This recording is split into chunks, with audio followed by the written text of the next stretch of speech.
7টা বিষয় জানা থাকলে পুরাতন ফ্রিজ কিনে ঠকবেন না। আসসালামু আলাইকুম, আমি Mohammad Jamal Hossain, refrigeration and air conditioning ডিপার্টমেন্টে 2005 সাল থেকে এই পর্যন্ত কাজ করছি এবং আমার একটি প্রতিষ্ঠান আছে কুলটাচ নামক, সেটা 2011 সাল থেকে এই পর্যন্ত কাজ করছি এবং আমি এর পাশাপাশি বাংলাদেশ জার্মান টেকনিক্যাল ট্রেনিং সেন্টারে 2016 সাল থেকে এই পর্যন্ত প্রায় 900-র উপর স্টুডেন্ট পড়িয়েছি। এই দীর্ঘ অভিজ্ঞতার আলোকে আজকে আমরা এই পরামর্শ দিব ইনশাল্লাহ। আশা করি আপনারা অনেক ভালো কিছু জানতে পারবেন। 7টা বিষয় জানা থাকলে পুরাতন ফ্রিজ কিনে ঠকবেন না।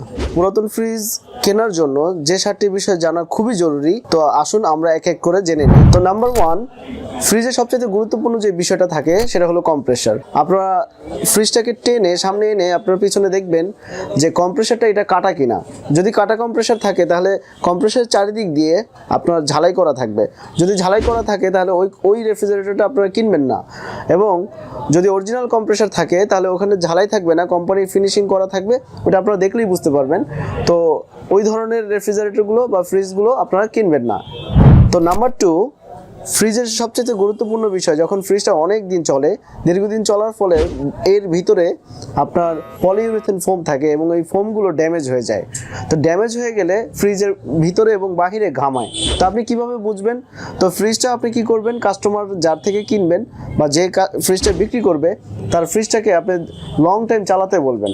চালু অবস্থায় আপনি গিয়ে দেখবেন যে কোথাও ঘামায় কিনা, যেমন বডির বাহিরে এবং ছাদে এবং দুই পাশে ঘামায় কিনা, এবং ফ্রিজের অংশের ভিতরে যদি আপনার ঘাম থাকে, ঘামের মতো থাকে বা পানি পড়ছে এরকম থাকে, তাহলে আমরা বলবো আপনি ওই ফ্রিজটি কিনবেন না। নাম্বার 3, ফ্রিজটি আপনি কেনার আগে আপনাকে মাথায় রাখতে হবে যে ফ্রিজটি এর আগে কাজ করা কিনা। তবে আমরা সবসময় কাস্টমারদেরকে হাইলি রেকমেন্ড করি যে ফ্রিজটা অবশ্যই অরিজিনাল ফ্রিজ হলে আপনি এটা চালিয়ে মজা পাবেন এবং দীর্ঘদিন চালাতে পারবেন। যদি কাজ করা থাকে তাহলে পাইপগুলো কাটা এবং ঝালাই করলে আপনি বুঝতে পারবেন। তো যদি এটা আপনি না বুঝেন তাহলে একজন প্রফেশনাল টেকনিশিয়ান দিয়ে দেখে নিলে সবচেয়ে ভালো হয়। আশা করি এটা আপনারা বুঝতে পেরেছেন। নাম্বার 4, ফ্রিজের আরও একটি গুরুত্বপূর্ণ বিষয়, ফ্রিজের দরজাটা ঠিকভাবে লাগে কিনা সেটা আপনাকে বুঝতে হলে ফ্রিজের দরজা এবং বডির মাঝখানে একটা রাবার থাকে। তো সেই রাবারটা যদি আপনার ঠিকভাবে না লাগে তাহলে সেই ক্ষেত্রে ফ্রিজের ভিতরে আপনি যথার্থ ঠান্ডা পাবেন না। ঠান্ডা না পেলে খাবার দাবারগুলো নষ্ট হয়ে যাবে। তো আপনারা যেটা করবেন, ফ্রিজের দরজা ঠিকভাবে ফিটিং হয় কিনা তো সেটা আপনি রাবারগুলোকে ভালো করে চেক দিবেন। যদি রাবার নষ্ট থাকে তাহলে আমরা বলবো আপনার ফ্রিজটি কেনা দরকার নেই।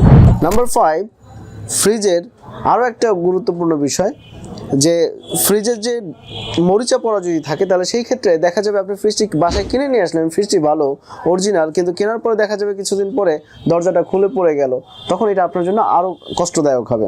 তো তার জন্য আপনারা যেটা করবেন যে ফ্রিজের নিচে ডান পাশে এবং বাম পাশে মাঝখানের যে প্লেটটা আছে এবং নিচের যে প্লেটটা আছে তো সেগুলো মরিচা পড়া কিনা। যদি সেইগুলো মরিচা পড়া থাকে তাহলে আপনারা ফ্রিজটি না কেনার জন্য আমরা অনুরোধ জানাবো। নাম্বার 6, ডিপ ফ্রিজের ক্ষেত্রে আপনারা যেটা করবেন, ফ্রিজের তলানিতে অনেক সময় দেখা যায় যে পানি ঘামায়। তো সেই ক্ষেত্রে ফোম যদি ড্যামেজ হয়ে যায় সেই ক্ষেত্রে আপনারা এই ফ্রিজটা কিনবেন না। এবং অন্যান্য যে জিনিসগুলো আমরা নাম্বার 1 থেকে এই পর্যন্ত বলেছি সেগুলো বিষয়গুলো লক্ষ্য করবেন ডিপ ফ্রিজের ক্ষেত্রে। তো আশা করি বুঝতে পেরেছেন। নাম্বার 7, সবচেয়ে গুরুত্বপূর্ণ বিষয় এখন আলোচনা হবে, সেটা হলো ফ্রিজের ঠান্ডা ঠিক আছে কিনা। আপনি অরিজিনাল দেখেছেন, মরিচা পড়া ঠিক আছে দেখেছেন, সব কিছু ঠিক আছে, দরজা ঠিকভাবে লাগে, কিন্তু ঠান্ডাই হচ্ছে না, তাহলে তো সেই ফ্রিজটা কিনে কোনো লাভ নেই। তো ঠান্ডাটা আপনারা কিভাবে চেক করবেন সেটার পরামর্শ এখন দেখাবো।